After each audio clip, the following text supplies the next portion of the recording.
Good day, folks. Welcome to Just Omer. And my name is Omer Ahern Jr.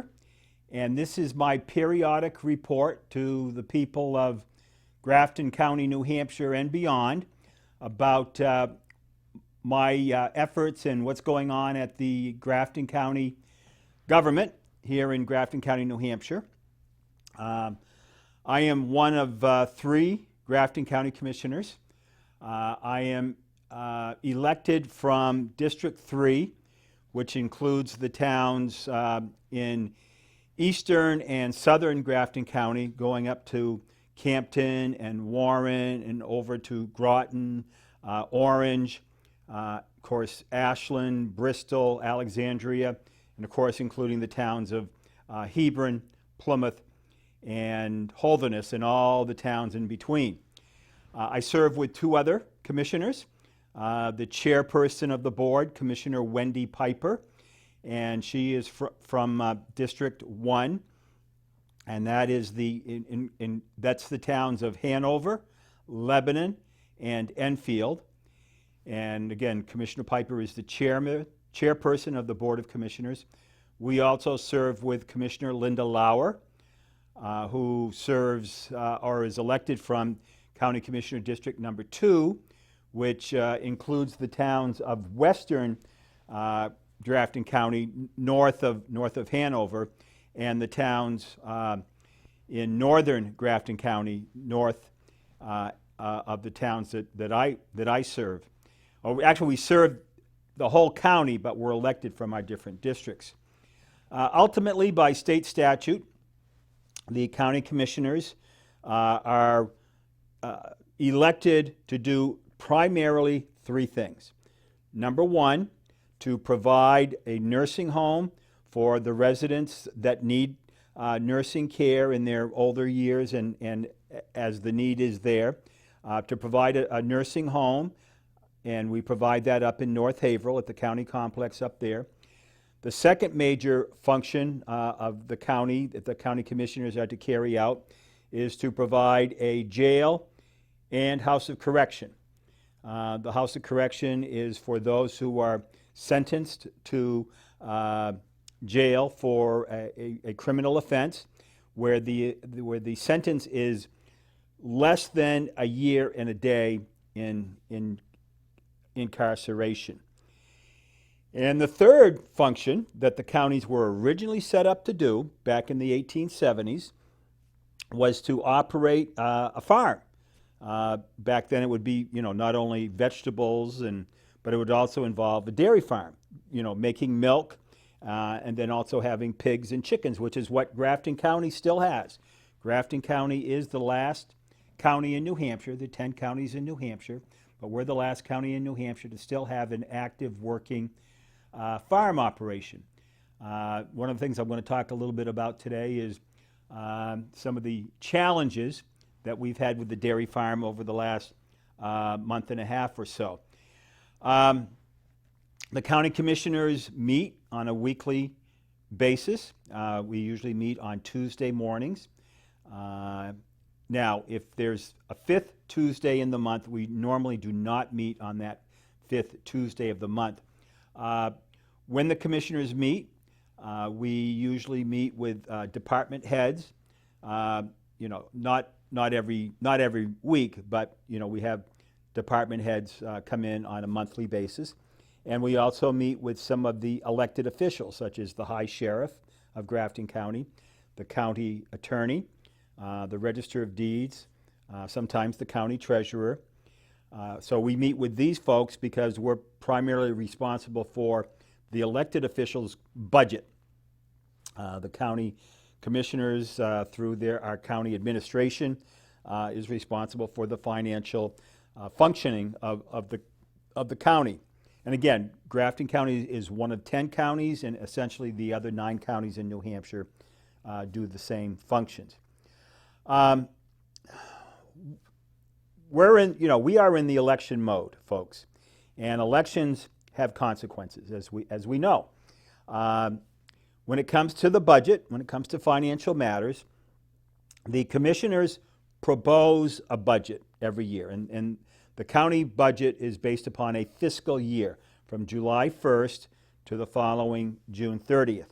So we're in a new fiscal year as of the 1st of July, and the commissioners put together a budget working with the county department heads and the county elected officials, and that budget is then submitted to the members of the county delegation for them to vote on it, because by statute it's the county delegation that ultimately approves and passes or rejects the proposed county commissioner budget.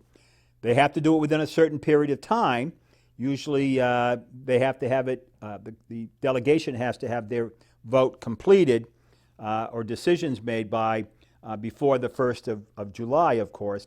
And if they don't, then the commissioner's proposed budget becomes the default budget.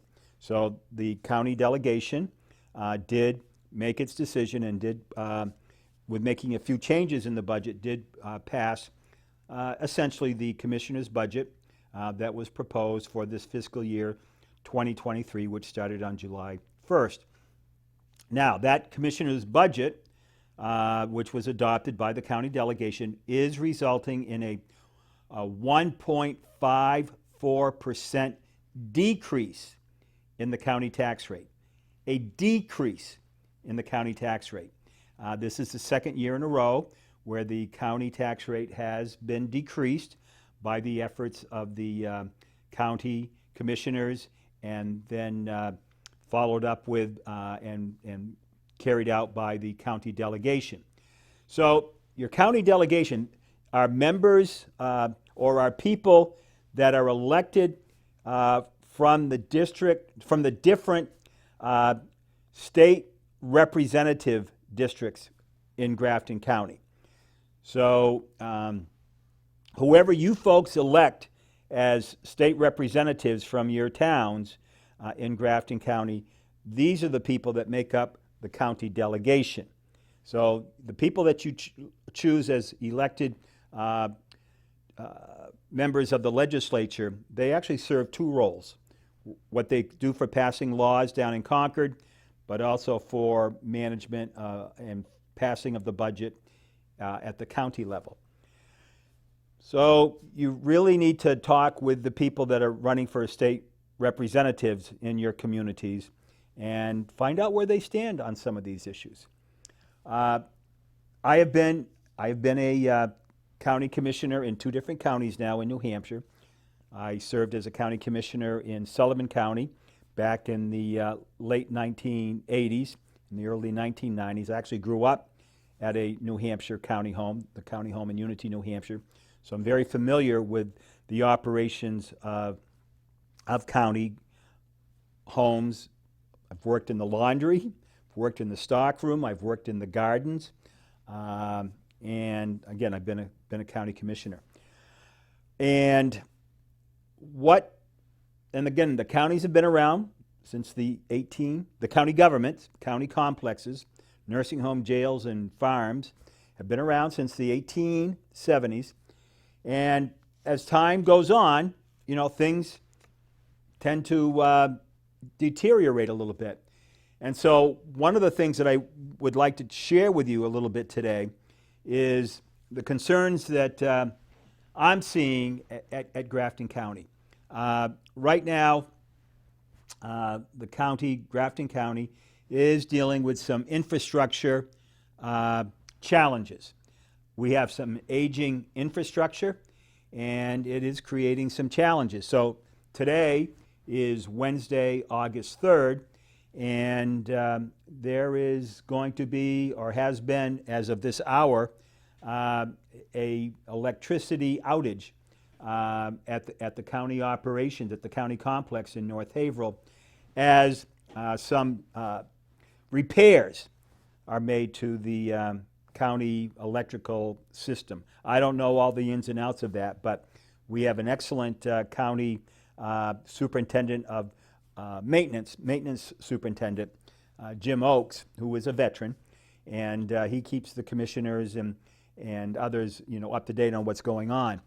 But We also not only have problems with electricity right now, which we weren't expecting a week ago, but we've been having some challenges with the HVAC system, heating, ventilation, and air conditioning systems up there.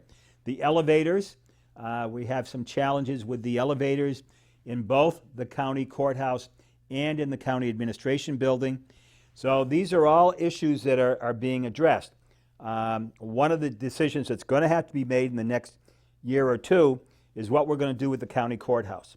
The county courthouse up there in North Haverhill, the Grafton County Courthouse, where Superior Court, jury trials and bench trials are held, and where the Circuit Court for the Woodsville, North Haverhill area is located, State Probation Department and the County Attorney's Office, the Sheriff's Office. They're in the county courthouse, which was built around or in the early 1970s. So we're talking about a 50-year-old plus building, and there are some challenges there. So the commissioners in 2021, we commissioned an examination of that courthouse by engineers and by some architects to see, what it would take to either repair the existing courthouse or to replace the existing courthouse. And I've talked about that a little bit here. But whatever we do with that county courthouse, we have to also include the state judicial system out of Concord, which oversees the county courthouses and all the courts here in New Hampshire. So these are some challenges that are coming up because things like courthouses are not inexpensive to repair. So we're dealing with that. The other issue that we're dealing with is making sure that we have the resiliency. You hear that word a lot in the news, that we have the resiliency to meet the food needs of the residents in the nursing home and the residents in the House of Correction. Because again, originally when the county homes were set up, the county farms were there to feed the residents in the nursing home, the inmates, residents in the Department of Corrections, and the staff. And as many of you know, you're seeing when you go shopping that the cost of food is going up very, very rapidly. And we have been told by at least one of the outside food vendors that they can't always guarantee that things that our cooking staff order for food, these providers of the food can't assure that they're going to be able to deliver what is being ordered.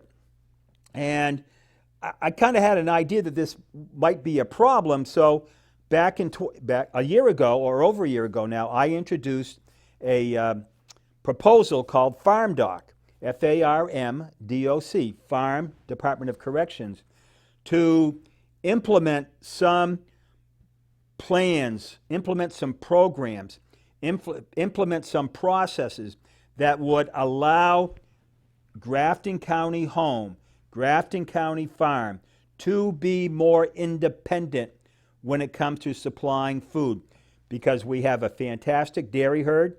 We have 75 to 80 acres of vegetable fields, many of which are on the banks of the Connecticut River. It's beautiful, beautiful land. We have a 750-acre woodlot. So I introduced that, had it considered, and decisions, though, at the county commissioner level are based upon a majority vote. And after a little bit of discussion and some review by the Board of Commissioners, the other two commissioners voted to discontinue the FarmDoc program. The vote was 2-1, and I was the dissenting vote because I really believe that what the FarmDoc proposal does will provide that resiliency, will provide the necessary protections, food protection for the people that live at the county home. Our grandparents, our parents, in some cases, our siblings that are residents in the nursing home, and also we have to provide for the inmates in the House of Correction. So that's a little bit of an update about what we have to deal with at the Grafton County facility. So I don't think I've talked with you folks since the commissioners met on July 12th, and we had a report from Grant Nelson, the farm manager, who has tendered his resignation as of the 30th of July, but he did agree to stay on for another couple of weeks. So he will be all done with the county farm operations sometime next week.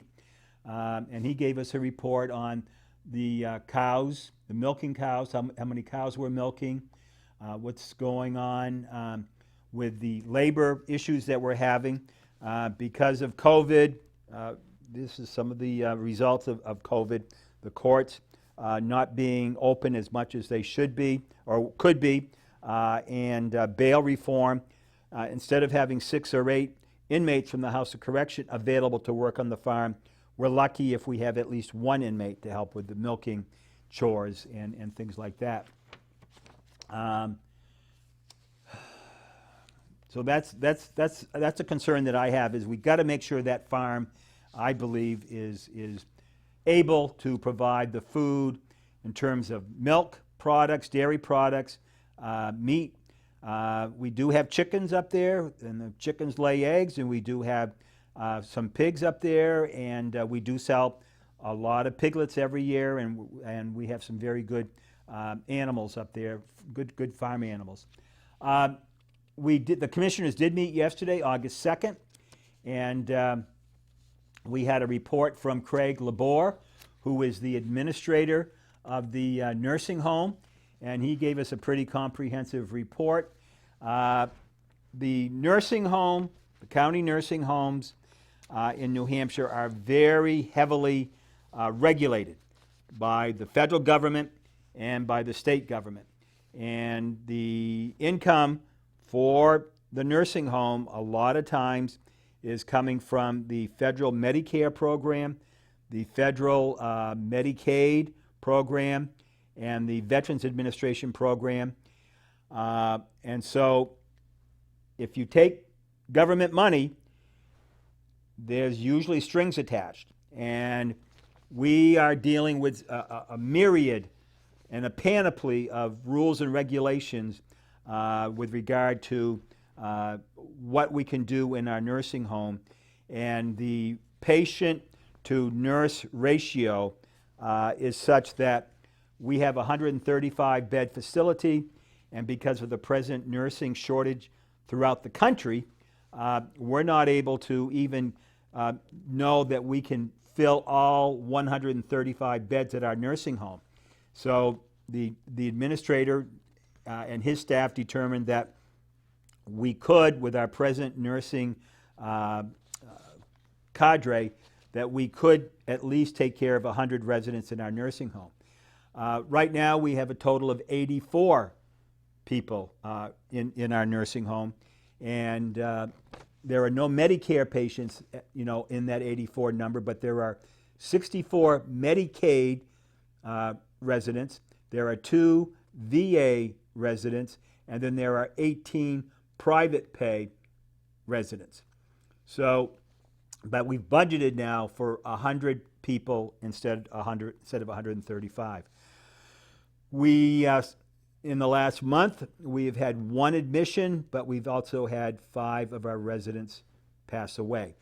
But that's part of what happens at a county nursing home.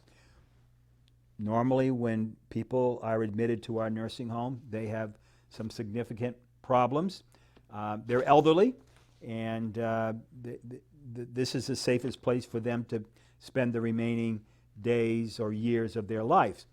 Sometimes a resident will come and they'll be there for a few weeks and they'll pass away. We've had other residents that have been there for 10 years or longer.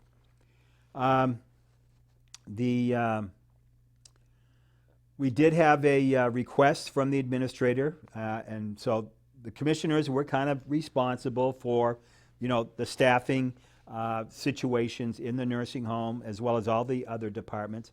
And so one of the requests of Mr. Labor, Craig Labor, was regard to the Department Nursing Administration Department Supervisor, the restorative nursing program. And so he made a request that we kind of reassign that position, and there is money in the budget to provide a little bit more of a remuneration to that person. So that's going to be a good thing. You did also discuss the Centers for Medicare and Medicaid Services, affectionately known as the CMS, and he talked about the CMS Quality Improvement Initiative.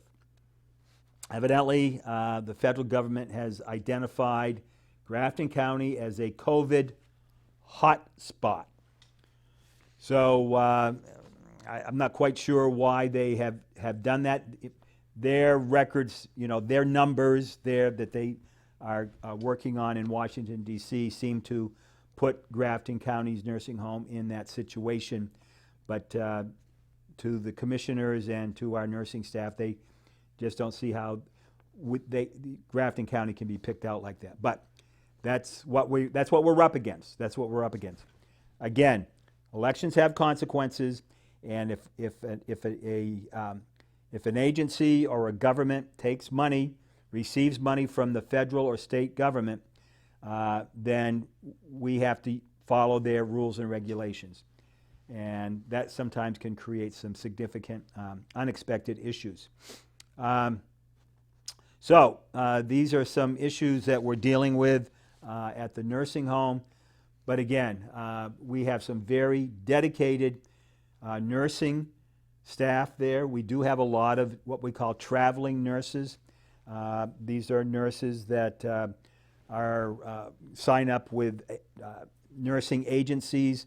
We deal with 8 nursing agencies from Iowa, Minnesota, Wisconsin, and because we can't find local nursing people. So if you're an LNA, an RN, or a CNA, and you're looking for work, we need you up at Grafton County.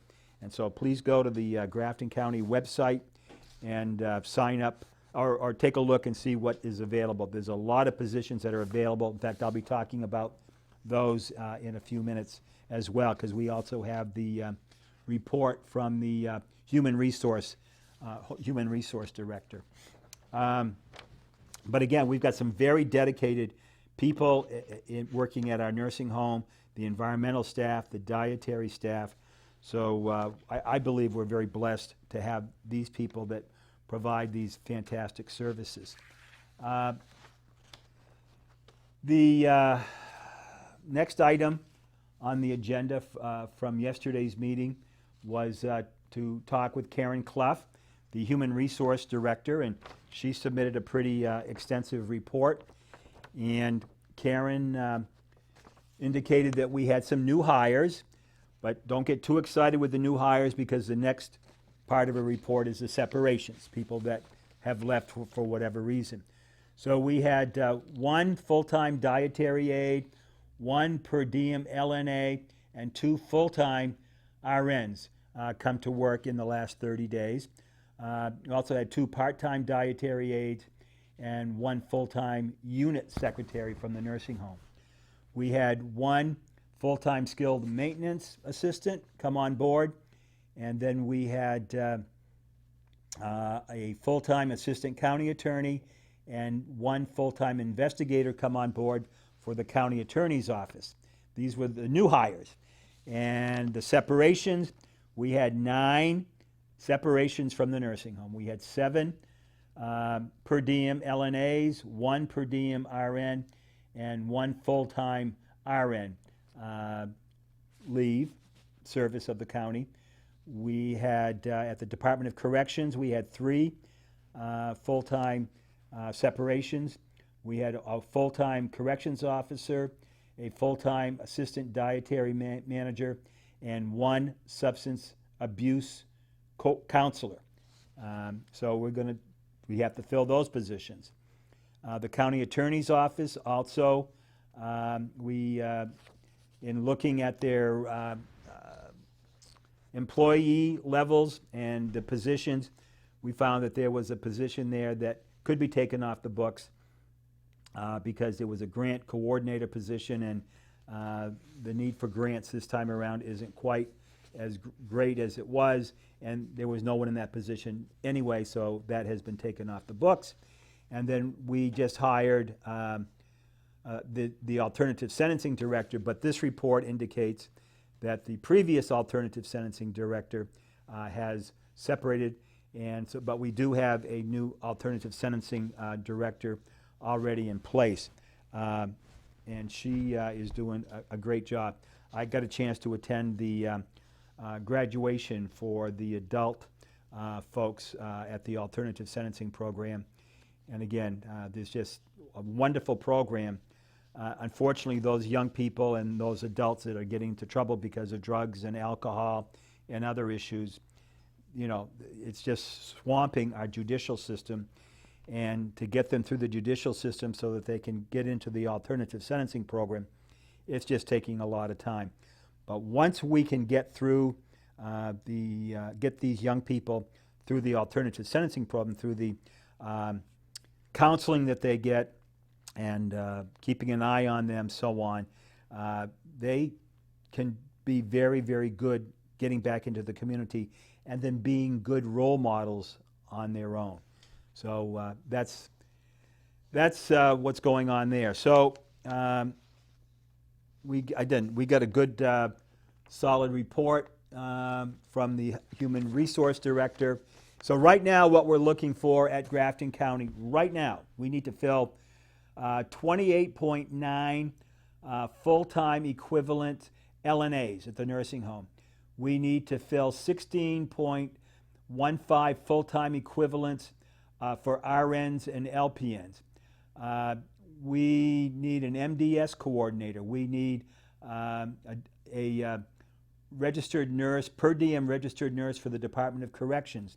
We need corrections officers. I think we need at least 6 to 8 corrections officers right now. We need housekeepers. We need a full-time dietary aide and a part-time dietary aide. We need a couple of new dispatchers in the dispatch center at the Sheriff's Department. We need a licensed maintenance assistant who has electrician's license or has a lot of electrician experience. We need a LADAC assistant. We need the farm manager. We are in the process of hiring a new farm manager, and we actually have 4 applications for the farm manager position. We should be making that decision in a couple of weeks. So that's what's going on. I know I go through a lot of things in this time, and I know I tend to go on, and a half hour goes very, very quickly. But if you have any questions of me, Commissioner Omer Ahern Jr., you can get a hold of me at my office phone number. It's the only telephone number I've got. I don't even have a cell phone. 603-764-6024. 764-6024. And that's in Wentworth, New Hampshire. Wentworth is in Grafton County as well. If you want to get a hold of me via email, I only have one email address, very, very simple. It's omer.ahern.jr@gmail.com. omer.ahern.jr@gmail.com. And, you know, I was up at the North Haverhill Fair over the weekend, and I had a couple of people that, you know, recognized me as a commissioner and asked me some questions. So if you see me out and about in the grocery store or wherever, and you know who I am, you can see me right here. Don't hesitate to stop me and ask me some questions. Yeah, I'll be glad to answer them as best I can.